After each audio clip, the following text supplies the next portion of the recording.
Good morning. Back in April, the American Farm Bureau issued a press release about the new tariffs that were coming from the Trump administration. American farmers lost money on major crops for the past 3 years. 20% of farm income in the United States is from exports, and American farmers need to buy fertilizer and equipment from foreign suppliers. The new tariffs will drive up the cost of farm inputs, and farm exports will fall because of the retaliatory tariffs put on by everybody else.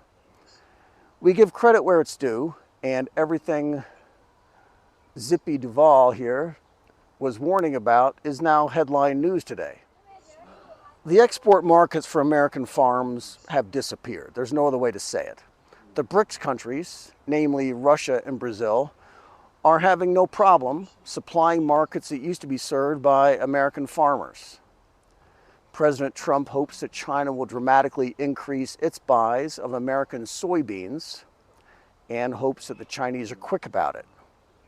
He urges China to quadruple U.S. buying and says that China is concerned about a soybean shortage here. Two things stand out.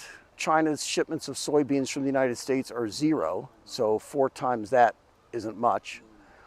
There's also not any evidence in the markets that there is a shortage of soybeans anywhere, let alone in China. Soybean prices keep falling, and China is getting all the soybeans they need from Brazil and now from Argentina. Market analysts know that supplies from just those countries are sufficient to cover whatever China needs. At the moment, spot prices for Brazil's soybeans are more expensive than American beans, and that's because of the harvest schedules. The North American harvest will begin in September, and the market is pricing that in, that massive volumes of soybeans will hit the market that so far there are not a lot of buyers for. China has not ordered any U.S. soybeans for this harvest season. Across global markets, U.S. soybean sales are the lowest level in almost 20 years. The buyers aren't there, crop prices are plunging, and everything on the input side costs a lot more because of the tariffs. Fertilizer prices are going up, along with costs for tools and machinery. Phosphate and potash imports are down 20% from last year as prices go way up. A 35% price increase in this year alone for fertilizers.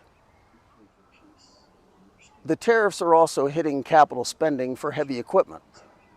AGCO is a major manufacturer of farm tractors, and they're raising prices along with their competitors, and that's hitting demand.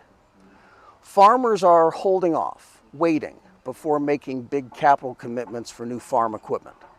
Again, the high tariffs are causing lots of problems that are bad enough, but nobody has any clue what the tariff rates will be tomorrow or what the tariff rates even apply to today. Canada's farmers don't know whether or not American-built machines are subject to Canada's retaliatory tariffs, and nobody wants to find that out the hard way. They're pulling back, and manufacturers are cutting production. Equipment makers don't want to build up inventory, only to learn later that the equipment is going to cost a lot more than they thought for the end buyer, and so it doesn't sell. The negotiations for these machines take a long time. They involve a high upfront cost, then warranties and service and repair agreements, discounts for fleet purchases. Nobody on either the buy side or the seller want to go through all that trouble just to learn that the cost is going to be a lot higher for something that they didn't budget for. For example, maybe Canada clarifies the rules and allows these new tractors to be sold exempt from their tariffs. But what about the replacement and repair parts? Will those have high tariffs or not? Nobody has any idea. So this farmer from Manitoba speaks for 1,000 guys just like him. He buys equipment from everywhere, and he doesn't know the prices of anything anymore. So he'll just keep using the older equipment that he's already got.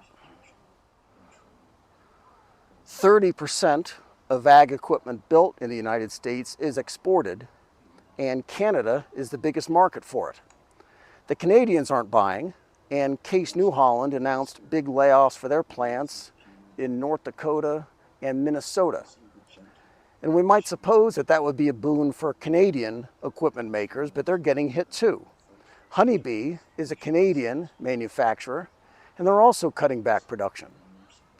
Supply chains are complex, and manufacturers need components and parts sourced abroad to build their equipment, and all those costs are going up. And remember, these Canadian farmers have the same problem American farmers have got. China is seeing record harvests on their own farms. This year's harvest of summer wheat is just slightly below last year's, which was a record. And that is a major contributor to falling wheat prices everywhere. And China is moving its supply chains around for whatever they're not growing enough of themselves to friendly countries. Russia, South America, even Kazakhstan now, they've stepped up to satisfy global demand, not just for China, and fill orders that used to go through Australia and North America. This is Fuxian Lake, Yunnan. Be good. For where your treasure is, there will your heart be also. No man can serve two masters. You cannot serve God and money. So do not be worried about your life, what you will eat, or what you'll drink, or what you'll wear. Seek first the kingdom of God and his righteousness, and all these things will be added to you. Ask, and it will be